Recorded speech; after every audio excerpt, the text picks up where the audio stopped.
और सीधे लेके चलेंगे फिलहाल आपको मथुरा, जहां सीएम योगी आदित्यनाथ का भाषण है, सुनिए। वक्ता पंडित दीनदयाल उपाध्याय जी की पावन स्मृति महोत्सव के अवसर पर समारोह में उपस्थित केंद्रीय मंत्री प्रोफेसर एचपी सिंह बघेल जी, उत्तर प्रदेश सरकार में मंत्रिमंडल के मेरे वरिष्ठ सहयोगीगण चौधरी लक्ष्मी नारायण जी, श्री जयवीर सिंह जी,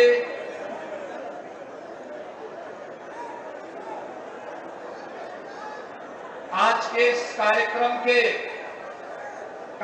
में विशेष रूप से उपस्थित श्री बी सतीश जी, स्मारक समिति के अध्यक्ष श्री मधुसूदन दादू जी,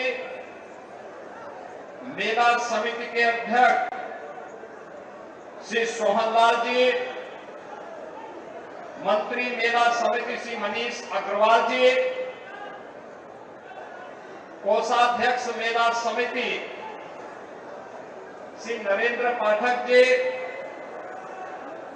ग्राम प्रधान श्रीमती सविता जी, राज्य महिला आयोग की अध्यक्ष श्रीमती बबीता चौहान जी, माननीय विधायक श्री पूरण प्रकाश जी, आज के इस कार्यक्रम में उपस्थित पंडित दीनदयाल उपाध्याय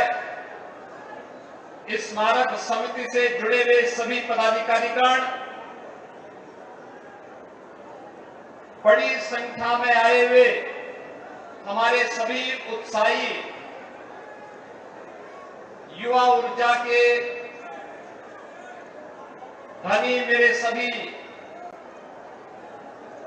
युवा साथी, उपस्थित बहनों और भाइयों, आज भारत के एक ऐसे महापुरुष का, जिन्होंने स्वतंत्र भारत को भारत की एक दृष्टि दी, भारत और भारतीयता के बारे में उन पक्षों से अवगत कराने का कार्य किया जिस पर कि विकसित भारत की आधारशिला टिकी है। ऐसे अंत्योदय के प्रणेता पंडित दीनदयाल उपाध्याय जी के पवित्र स्मृति महोत्सव के साथ हम सब यहां पर जुड़ रहे हैं।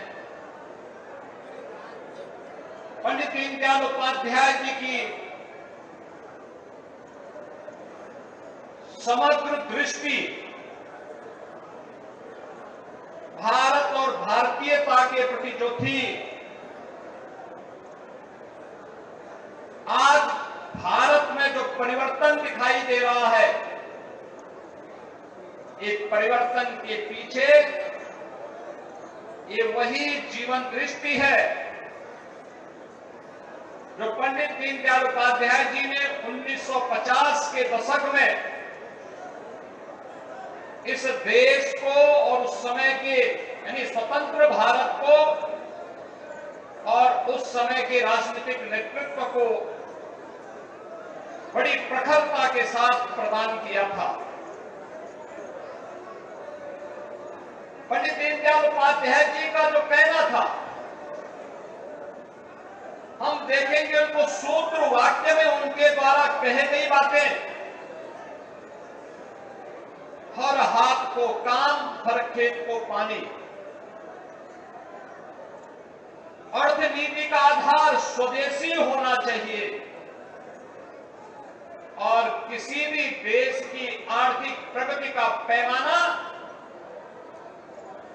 सबसे ऊंचे पायदान पर बैठे हुए व्यक्ति से नहीं, बल्कि समाज में सबसे नीचे बैठे हुए पायदान पर बैठे हुए व्यक्ति के माप से की जानी चाहिए। और आज आप देखते होंगे जो दृष्टि, जो विजन पंडित दीनदयाल उपाध्याय जी ने 1950 और 1960 के दशक में भारत के राजनीतिक नेतृत्व को, समाज जीवन को जो दृष्टि दी थी, आज उसी का परिणाम है कि पिछले 11 वर्ष में हम सब ने एक बदलते हुए भारत को देखा है। बहनों और भाइयों, ये बदलता हुआ भारत 11 वर्ष में प्रधानमंत्री मोदी जी के नेतृत्व में, यही तो एक दृष्टि है जिसे मूर्त रूप लेने में भले ही 60 वर्ष लग गए हों, लेकिन पंडित दीनदयाल उपाध्याय जी का सपना साकार होता है जब भारत आज प्रधानमंत्री मोदी जी के मुंह से वोकल फॉर लोकल और स्वदेशी के मंत्र को सुनता है और उसको प्रभावी ढंग से जमीनी धरातल पर उतारते हुए देखता है। परिणाम है भारत का ये मॉडल प्रत्येक क्षेत्र में आज दुनिया के लिए एक नई प्रेरणा बन जाता है। कौन सा ऐसा क्षेत्र है जिसमें पिछले 11 वर्ष में भारत ने अभूतपूर्व प्रगति न की हो? कौन सा ऐसा क्षेत्र है? और ऐसा नहीं कि जब भी भारतीय जनता पार्टी को अवसर प्राप्त हुआ, इससे पहले स्वर्गीय अटल बिहारी वाजपेयी जी प्रधानमंत्री बने थे, ग्रामीण भारत की अर्थव्यवस्था को मजबूत कैसे करना है, प्रधानमंत्री ग्रामीण सड़क योजना के माध्यम से गांव-गांव की कनेक्टिविटी को सुदृढ़ करने का कार्य हो, अंतिम पायदान पर बैठा हुआ व्यक्ति भूखों नहीं मरेगा, उसके लिए अंत्योदय, अन्नपूर्णा, बीपीएल और एपीएल की अन्न की योजना उन्होंने लागू करके जनजातीय क्षेत्रों में 1 रुपये किलो उस समय उन्हें चावल उपलब्ध करवाने का काम जनजातीय क्षेत्रों में किसी ने किया था? स्वर्गीय अटल बिहारी वाजपेयी जी ने किया था। और पिछले 11 वर्ष में आपने देखा होगा इस नए बदलते हुए भारत को। आज भारत जो कभी दुनिया के अंदर बॉटम 5 पे गिना जाता था, आज वह दुनिया की टॉप की 4 बड़ी अर्थव्यवस्था में उस भारत का नाम है और अगले वर्ष तक भारत दुनिया की 3री बड़ी अर्थव्यवस्था बनेगा। ये जो भारत के नए भारत का दर्शन है, ये हर एक क्षेत्र में है। क्या विरासत में, क्या विकास में, क्या युवाओं के कल्याण के लिए की गई और उनके उत्थान के लिए बनी हुई योजनाओं में हो, क्या अन्नदाता किसानों के हित के लिए बनाई गई योजनाएं, क्या श्रमिकों के लिए जीवन में आने वाली उनकी खुशहाली हो, या फिर व्यापारियों के कल्याण के लिए बनाई हुई योजनाएं जीवन के प्रत्येक पक्ष को ध्यान में रख करके पिछले 11 वर्ष में हम सब ने अपनी आंखों से बदलते हुए भारत को देखा है। जो पिछली सरकारों में जो लोग अपने को सेकुलर कहते थे,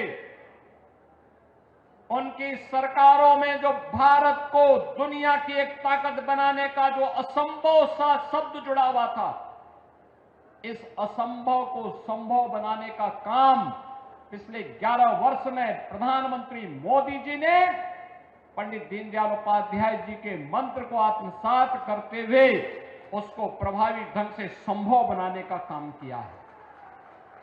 यानी पंडित दीनदयाल उपाध्याय जी के मंत्र में असंभव को संभव बनाने का मंत्र छुपा हुआ है, और असंभव को संभव बनाने का यही मंत्र है जो आज पिछले 5.5 वर्ष से लगातार 80 करोड़ भारतीयों को फ्री में राशन की सुविधा का लाभ दे रहा है।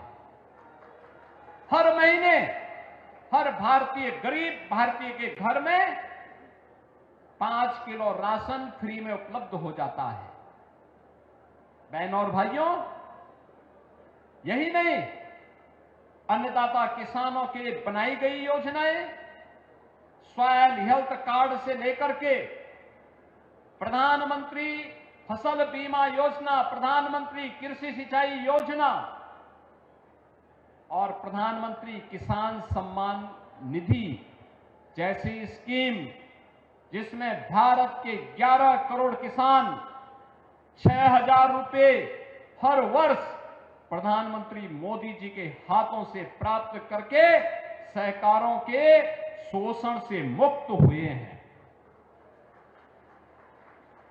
आज किसान को उसकी उपज का दाम दिया जा रहा है, लागत का 1.5 गुना दाम उपलब्ध करवाने का काम हो रहा है। श्रमिकों को उनकी सामाजिक सुरक्षा की बीमा की स्कीम के साथ जोड़ने का काम हुआ है। युवाओं के लिए मिशन रोजगार के साथ साथ स्टार्टअप और स्टैंडअप जैसी स्कीमों ने उनके जीवन में एक नया परिवर्तन लाया है। आज भारत का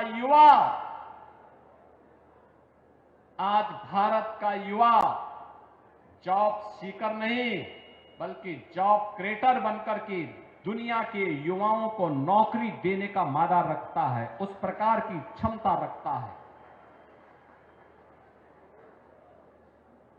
नारी गरिमा की रक्षा करने के लिए पिछले 11 वर्ष में हम सब ने देखा है कैसे परिवर्तन आया। बेटी बचाओ बेटी पढ़ाओ का कार्यक्रम हो, मातृ वंदना का कार्यक्रम हो, फिट इंडिया मूवमेंट का कार्यक्रम हो, खेलो इंडिया खेलों का कार्यक्रम हो, या नारी शक्ति बंधन अधिनियम के माध्यम से नारी गरिमा की सुरक्षा, उसके सम्मान और उसके स्वावलंबन के लिए चलने वाले अनेक कार्यक्रम, जिसका एक मॉडल अभी कुछ देर पहले यहां पर मैं दीनदयाल धाम में भी देख करके आ रहा हूं। कैसी सैकड़ों की संख्या में बहनें रेडीमेड गारमेंट्स के माध्यम से अपने जीवन को स्वावलंबन के मार्ग पर प्रशस्त करते हुए अन्यों के लिए प्रेरणा बनी हुई है। गौ आधारित खेती इस स्वदेशी का बेहतरीन मॉडल है। स्वदेशी है तो हम सशक्त हैं, स्वदेशी है तो स्वावलंबन भी है, स्वावलंबन है तो स्वाधीनता हमारी बनी हुई है, स्वाधीनता बनी हुई है तो हमें सशक्त होने से दुनिया की कोई ताकत रोक नहीं सकता है। और यही पंडित दीनदयाल उपाध्याय जी का मंत्र था। याद करिए ना, लोग कहते थे क्या कश्मीर में धारा 370 हट पाएगी? हम तब भी नारा देते थे, जहां है बलिदान मुखर्जी वह कश्मीर हमारा है। हर भारतीय जनसंघ का, हर भारतीय जनता पार्टी का कार्यकर्ता अपने संस्थापकों के द्वारा दे गए उस मंत्र को लेकर के, जो डॉक्टर श्यामा प्रसाद मुखर्जी ने 1952 में जो मंत्र देश को दिया था, पंडित दीनदयाल उपाध्याय जी ने जो हुंकार उस समय भरी थी, और उसके बाद जब डॉक्टर श्यामा प्रसाद मुखर्जी का बलिदान हुआ था, तब पंडित जी ने नारा दिया था, जहां हुए बलिदान मुखर्जी वह कश्मीर हमारा है। और वह कश्मीर धारा 370 को सदैव में दफन करते हुए, समाप्त करते हुए प्रधानमंत्री मोदी जी को कश्मीर के अंदर भी भारत का कानून लागू करके भारत का भिन्न हिस्सा बनाने का काम किया है। कश्मीर कांग्रेस और अन्य दलों के लोगों ने देश के लिए एक नासूर बनाया था। आज प्रधानमंत्री मोदी जी ने कश्मीर को फिर से धरती का स्वर्ग बनाने का काम किया है। बहनों और भाइयों, लोग कहते थे क्या अयोध्या में राम मंदिर बन पाएगा? हम तब भी कहते थे कि रामलला हम आएंगे, मंदिर वहीं बनाएंगे। संघ परिवार का, विचार परिवार का हर कार्यकर्ता इस नारे को लेकर के चलता था। हर कार्यकर्ता इस नारे को लेकर चलता था। देश के सेकुलर दलों के लिए असंभव था, लेकिन भारत की राष्ट्रवादी मिशन और भारत और भारतीयता के प्रति समर्पित हर नौजवान के लिए संभव था। और मोदी जी आए, डबल इंजन की सरकार आई, अयोध्या में भगवान राम का भव्य मंदिर का निर्माण भी हो गया, रामलला विराजमान भी हो गए।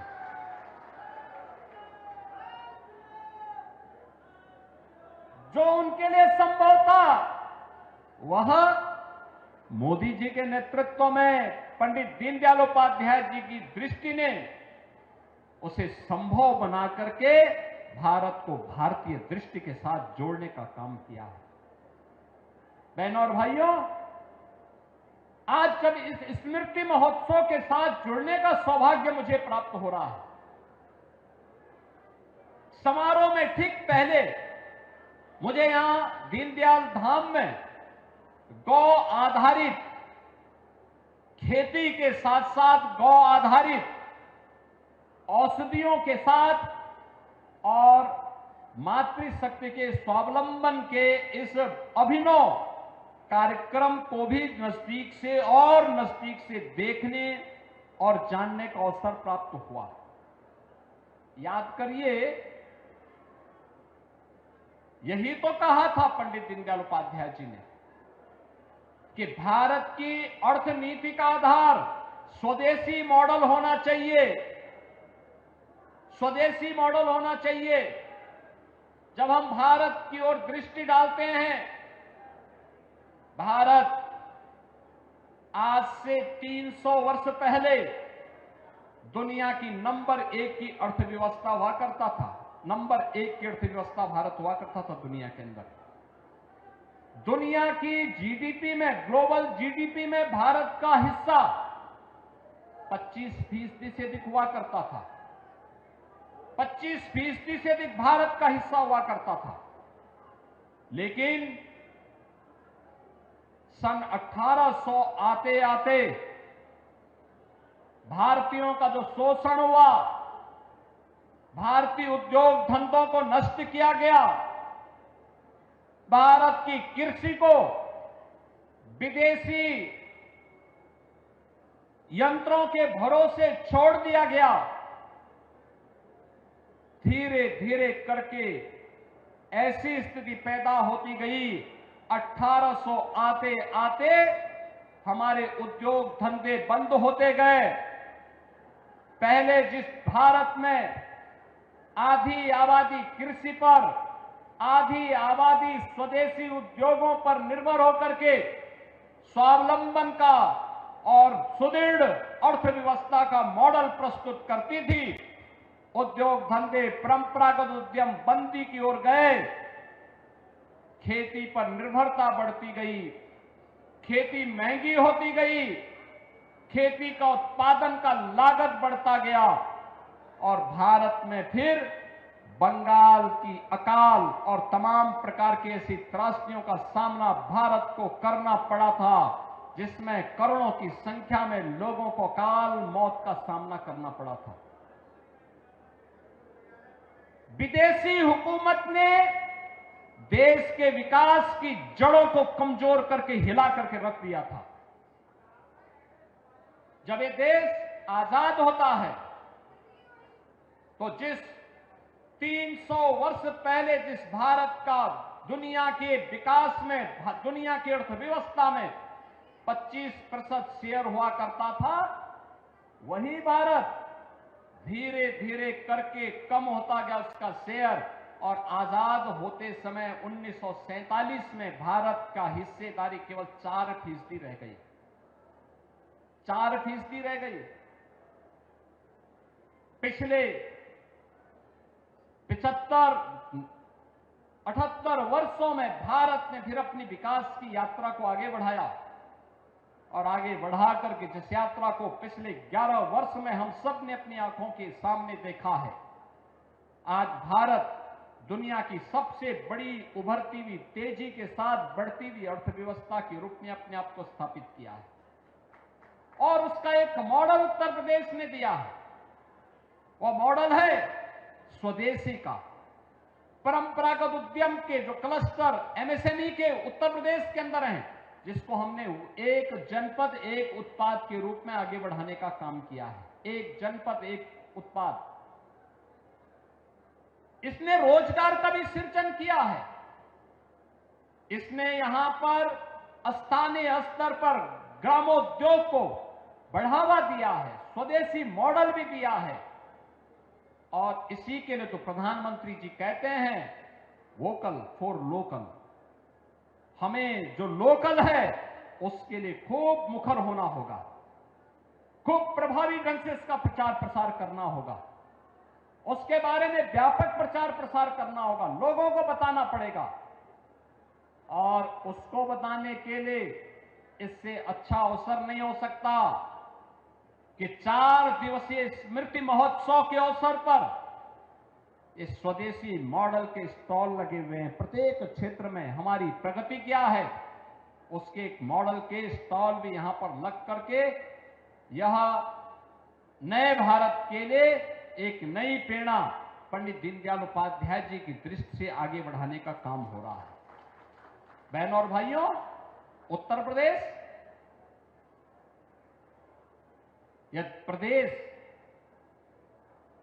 जब यह देश आजाद हुआ था, देश का सबसे संपन्न राज्यों में गिना जाता था।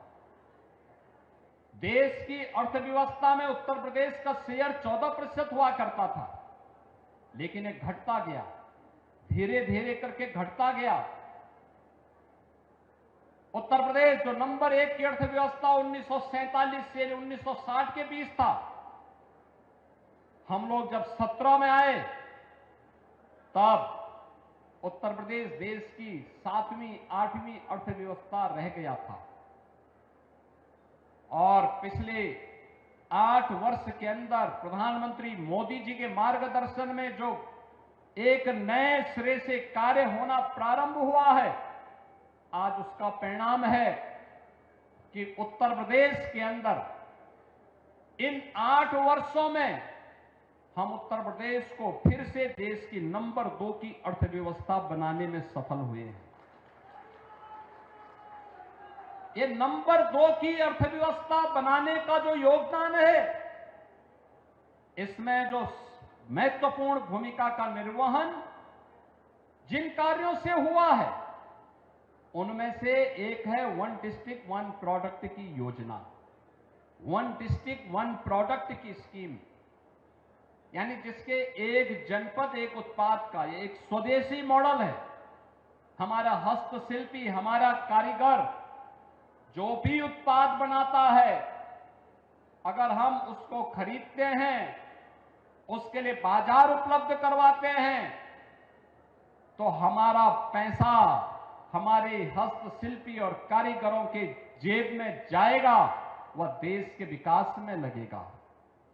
अगर हम विदेशी वस्तु खरीदते हैं, उसका मुनाफा विदेशों में जाएगा और फिर वही मुनाफा भारत के अंदर आकर के आतंकवाद के खिलाफ, उग्रवाद के खिलाफ, आतंकवाद के खिलाफ इस्तेमाल हो सकता है। इसीलिए कहा जा रहा है कि स्वदेशी वस्तुओं को हमें खरीदना चाहिए, उसको हम खरीदेंगे, हमारा पैसा हमारे देश में, हमारे ही हस्तशिल्पी और कारीगरों की खुशहाली का आधार बनेगा और खुशहाली का आधार बनकर के भारत को समृद्ध और सशक्त बनाने में योगदान देगा।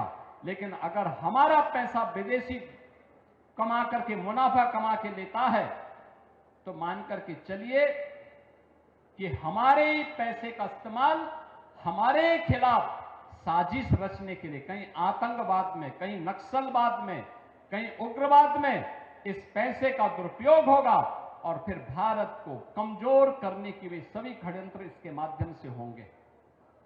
और इसी के लिए आज हम सब आपसे कहने के लिए भी आए हैं। पर्व और त्योहार आने वाले हैं।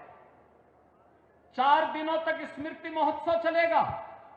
दिनों के बाद 5वें दिन यानी 22 सितंबर शारदीय नवरात्रि का पहला दिन होगा और शारदीय नवरात्रि की प्रथम तिथि से लेकर के 9वीं तक जगत जननी मां भगवती के अनुष्ठान की नवरात्रि के आयोजन और नवरात्रि के बाद फिर विजयादशमी, ये क्रम चलेगा। ये क्रम चलेगा और इस क्रम के साथ जुड़ते हुए विजयादशमी के अवसर पर, दीपावली के अवसर पर, नवरात्रि के अवसर पर हर भारतीय और हर सनातन धर्मावलंबी अपने किसी भी मेहमान के साथ, किसी भी अतिथि के साथ जुड़ता है तो गिफ्ट स्वरूप कुछ देना चाहता है तो हमारा प्रयास होना चाहिए कि हम स्वदेशी वस्तु को ही उन्हें गिफ्ट के रूप में प्रदान करें। आप किसी के घर में जाते हैं, अगर यहां के हस्तशिल्पी और कारीगरों के द्वारा बनाए गए उत्पाद को, उनके प्रोडक्ट को गिफ्ट के रूप में देते हैं तो वह उसको भी अच्छा लगेगा, उसमें स्वदेशी का भाव भी होगा, वह पैसा हमारे हस्तशिल्पी और कारीगरों के पास जाएगा। हम यहां मथुरा में हैं, मथुरा में किसी से मिलने के लिए जा रहे हैं। दीनदयाल धाम में बने हुए गौ उत्पाद को अगर हम किसी को गिफ्ट के रूप में देते हैं तो उससे उसका लाभ ही होगा और उसका लाभ के साथ साथ इस उत्पाद का प्रचार भी होगा। यानी दोनों प्रकार से, और गौरक्षा का कार्यक्रम भी आगे बढ़ेगा, गौ मैया की भी कृपा बनेगी। ये मॉडल हमें अपनाना पड़ेगा। 17 के पहले मैं देखता था, पर्व और त्योहार के पहले चीन का उत्पाद हमारे बाजार में छा जाता था, लेकिन 17 के बाद जब 1 डिस्ट्रिक्ट 1 प्रोडक्ट आया, एक जनपद एक उत्पाद की योजना हमने लागू की, आज पर्व और त्योहारों में उत्तर प्रदेश का हर नागरिक अपने अतिथि को, अपने मित्र को, अब किसी के जन्मदिन पर, किसी के शादी ब्याह में कोई भी गिफ्ट देता है तो गिफ्ट क्या देता है? उत्तर प्रदेश में बने हुए वस्त्र के रूप में। उत्तर प्रदेश से फिरोजाबाद के ग्लास की प्रतिकृति को दीपावली के अवसर पर गौधाम में बने हुए दिया, लक्ष्मी गणेश की प्रतिमा, ये सभी प्रदान करते हैं। यहां बनी हुई औषधियां, ये सभी हम प्रदान करते हैं और परिणाम क्या होता है कि हमारा पैसा हमारे ही प्रदेश और देश के विकास में खर्च होकर के नए लोगों का रोजगार का सृजन करता है। एक जनपद एक उत्पाद योजना में आज 96 लाख यूनिट काम कर रही हैं और 2 करोड़ से अधिक लोगों को उत्तर प्रदेश के अंदर इसके माध्यम से नौकरी और रोजगार की गारंटी मिली है। बहनों और भाइयों, एक तरफ यह मॉडल और दूसरी तरफ है जो प्रधानमंत्री जी ने युवाओं के लिए स्टार्टअप के एक नए इकोसिस्टम को आगे बढ़ाने का काम किया। आज भारत दुनिया के अंदर स्टार्टअप इकोसिस्टम का दुनिया की तीसरी बड़ी शक्ति के रूप में भारत उभरा है। स्टार्टअप केवल आईटी एंड इलेक्ट्रॉनिक्स में ही नहीं हो सकता। ये जितने भी वन डिस्ट्रिक्ट वन प्रोडक्ट के हमारे यूनिट हैं, ये भी अपने आप में एक स्टार्टअप है। ये गौधाम में, पंडित दीनदयाल उपाध्याय धाम में गौ आधारित उत्पाद जो यहां पर बनाए जा रहे हैं, यह भी अपने आप में एक स्टार्टअप है। इसको प्रमोट करना, इसको आगे बढ़ाना, इसका प्रचार प्रसार करना, धीरे धीरे करके यह एक नई कार्य संस्कृति को आगे बढ़ाएगा। लोगों के जीवन में इसके माध्यम से नई प्रवृत्ति पैदा होगी और ये चीजें आगे बढ़ेंगी। धीरे धीरे करके हम ग्राम स्वराज की इस परिकल्पना को साकार करने में सफल होंगे, जो अंत्योदय के प्रणेता पंडित दीनदयाल उपाध्याय जी ने आज से 70 साल पहले, 60 साल पहले देखा था और उत्तर प्रदेश और देशवासियों को दिया था। बहनों और भाइयों, आज इसके लिए अनेक स्कीम चल रही है। युवाओं के लिए रोजगार और नौकरी की गारंटी तो है ही, उनके लिए अध्ययन के दौरान उनके लिए पीएम इंटर्नशिप की स्कीम और सीएम इंटर्नशिप की स्कीम भी उपलब्ध करवाई गई है। उत्तर प्रदेश में भी हाल ही में हम लोगों ने निर्णय किया है, उत्तर प्रदेश सरकार में वह सफाई कर्मी हो या किसी ऑफिस में या किसी भी सरकारी व्यवस्था के माध्यम से संचालित किसी संस्थान में आउटसोर्स और संविदा पर कार्यरत कार्मिक, उसको मिनिमम मानदेय देने की गारंटी, यानी कम से कम 16,000 से 20,000 रुपए मानदेय उसको हर हाल में मिलना ही मिलना चाहिए। इसकी गारंटी अब सरकार देने जा रही है और कोई उसमें मानदेय को कम नहीं कर सकता। कोई करेगा तो उसके खिलाफ सरकार त्वरित कार्रवाई कर देगी। युवाओं का शोषण नहीं होना चाहिए, कार्मिकों का शोषण नहीं, बल्कि उसको आगे बढ़ने के लिए एक नई प्रेरणा प्राप्त हो। एक नई स्कीम युवाओं के लिए चलाई गई, सीएम युवा उद्यमी स्कीम। कोई भी युवा अपना स्वयं का स्टार्टअप स्थापित करना चाहता है तो स्टार्टअप के लिए सरकार ने व्यवस्था बनाई है और बनाने की व्यवस्था की है कि पहले चरण में हम उसको चयन करेंगे, चयन करके उसको प्रशिक्षण करवाएंगे, 5 लाख रुपए तक क्या लोन गारंटी मुक्त देंगे, ब्याज मुक्त देंगे, यानी ब्याज भी गारंटी भी सरकार देगी। और मुझे बताते हुए प्रसन्नता है कि 70,000 से अधिक युवाओं ने अब तक इससे लोन ले लिया है, जनवरी से लेकर अब तक। हमें 1 लाख युवाओं को देना था, 70,000 अभी पूरे हो गए। अगर वह मूलधन जिसमें मार्जिन मनी 10% सरकार दे रही है और बाकी पैसा वह समय पे वापस करता है तो अगली बार उसे 7.5 लाख रुपए गारंटी मुक्त और ब्याज मुक्त प्राप्त होगा। तीसरी बार में हम उसको 10 लाख रुपए की सुविधा देंगे। यानी धीरे धीरे करके हमारा युवा जॉब सीकर नहीं, प्रधानमंत्री जी के विजन के अनुरूप जॉब क्रिएटर बन करके नए नए लोगों को रोजगार और नौकरी देने की सामर्थ्य अपने आप विकसित करेगा। ये कुछ मॉडल हैं और यह मॉडल हम एग्रीकल्चर में भी लागू कर सकते हैं, गौ आधारित खेती में भी कर सकते हैं, गौ आधारित उत्पाद में भी कर सकते हैं, टूरिज्म में कर सकते हैं, शिक्षा में कर सकते हैं। वन डिस्ट्रिक्ट वन प्रोडक्ट से जुड़े हुए उत्पाद में कर सकते हैं। हर एक क्षेत्र में इसकी संभावना है और उत्तर प्रदेश तो पहले से ही इसके लिए अत्यंत समृद्ध क्षेत्र रहा है। आज का समय युवाओं का समय है और मैं आप सबसे इस बारे में आग्रह करना चाहूंगा।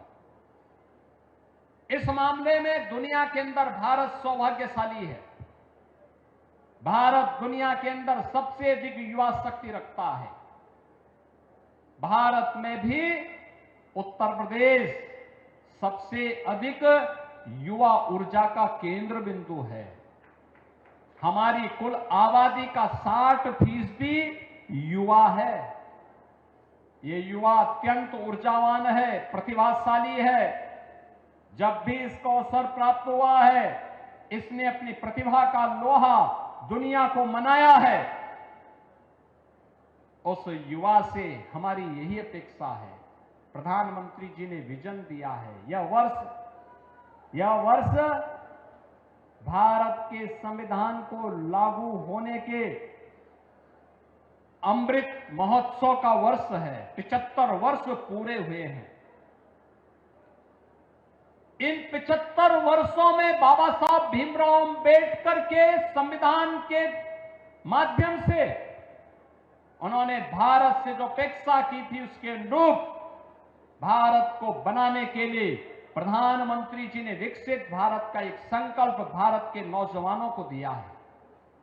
विकसित भारत का एक संकल्प जिसमें विरासत का सम्मान होगा, गुलामी के चिन्हों को समाप्त करेंगे,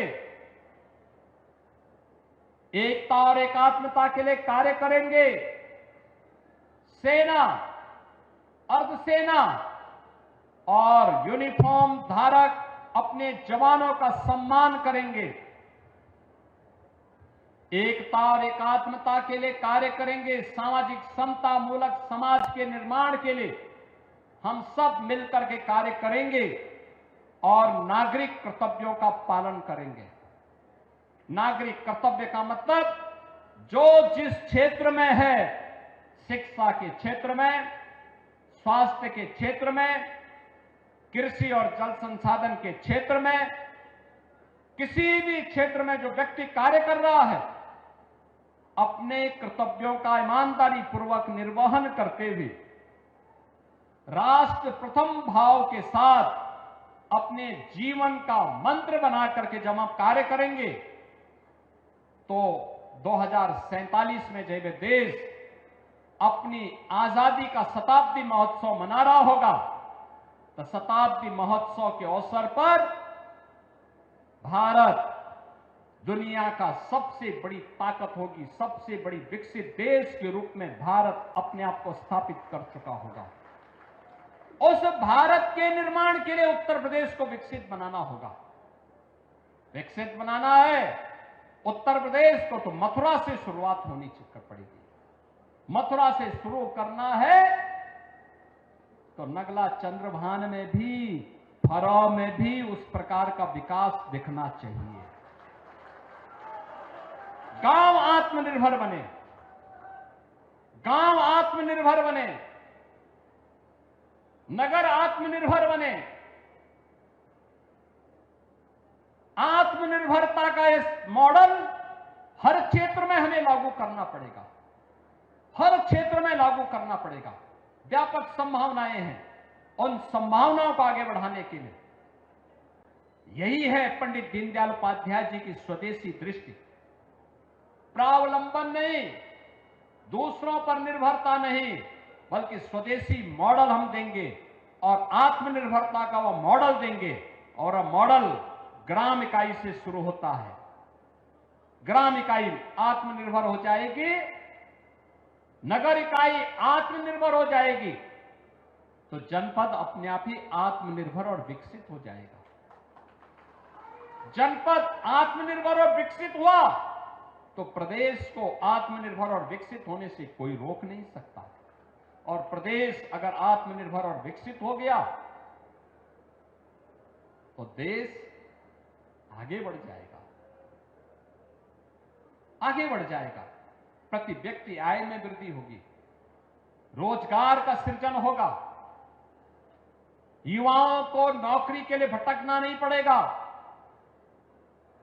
इन पंच प्रण को जीवन का मंत्र मान करके अगर हर भारतवासी कार्य करने लग जाएगा, कोई कारण नहीं कि पंडित जी की विजन के अनुरूप हम भारत को दुनिया की नंबर 1 ताकत बनाने में अवश्य सफल होंगे। इसमें कोई संदेह किसी भी भारतीय को नहीं होना चाहिए। और आज जब हम पंडित दीनदयाल उपाध्याय जी की स्मृति महोत्सव के अवसर पर आए हैं। हम अंग्रेजी तिथि के अनुसार 25 सितंबर की तिथि को पंडित दीनदयाल उपाध्याय जी की जन्मोत्सव के रूप में मनाते हैं, लेकिन उनकी पावन जन्मभूमि में अश्विन कृष्ण त्रयोदशी जो हमारी पंचांग की तिथि है, उसके अनुसार उनके पावन जन्मदिन के कार्यक्रम के साथ हम सबको जुड़ने का अवसर प्राप्त होता है। और आज पंचांग की तिथि के अनुसार हम लोग पंडित दीनदयाल उपाध्याय जी की पावन जन्मोत्सव के कार्यक्रम के साथ जुड़ रहे हैं। मैं इस अवसर पर पंडित दीनदयाल उपाध्याय जी की स्मृतियों को नमन करता हूं। प्रदेश सरकार की ओर से उनकी स्मृतियों को नमन करते हुए विनम्र श्रद्धांजलि अर्पित करता हूं। बहनों और भाइयों, इस अवसर पर मुझे दो बातें कहनी है। एक, यहां पर जो पहले से नगला संजा अकोस मार्ग पर एक पुल था जो बह गया था, हम लोगों ने उसको अपनी स्वीकृति दे दी है और बहुत शीघ्र उसका निर्माण का कार्य यहां पर प्रारंभ होगा। और दूसरा, यहां पर पंडित दीनदयाल उपाध्याय जन्मभूमि स्मारक समिति में जो पर्यटन केंद्र है, वहां पर एक अतिथि भवन के निर्माण और साथ साथ जो पंडित जी की कुटिया थी, उनकी पावन जन्मभूमि का उनका दिव्य भूमि है, उस दिव्य भूमि को हम लोग सोलर लाइट से उसको सोलर पैनल लगा करके पूरा ग्रीन एनर्जी के साथ जोड़ने का काम करेंगे। इसके लिए भी हम लोग राज्य सरकार की ओर से इस पूरी व्यवस्था को जोड़ने का कार्य कर रहे हैं। आज के इस अवसर पर एक बार फिर से मैं पंडित दीनदयाल उपाध्याय जी की इस पावन स्मृति महोत्सव के अवसर पर उनकी स्मृतियों को नमन करते हुए विनम्र श्रद्धांजलि अर्पित करता हूं और उनकी प्रेरणा विकसित भारत के सपने को साकार करने में हम सबको के लिए सहायक होगी। इस विश्वास के साथ आप सभी को मैं आगामी शारदीय नवरात्रि और विजयादशमी की हृदय से बधाई देता हूं। मंगल में शुभकामनाएं आप सबके प्रति व्यक्त करते हुए अपनी वाणी को यहीं पर विराम देता हूं। धन्यवाद। जय हिंद। हेलो, भारत माता की। महाराज योगी आदित्यनाथ की। मैं धन्यवाद ज्ञापन के लिए मधुसूदन दादू जी, जो कि हमारे स्मारक समिति के अध्यक्ष हैं, उनको आमंत्रित करता हूं। मंचासीन माननीय मुख्यमंत्री जी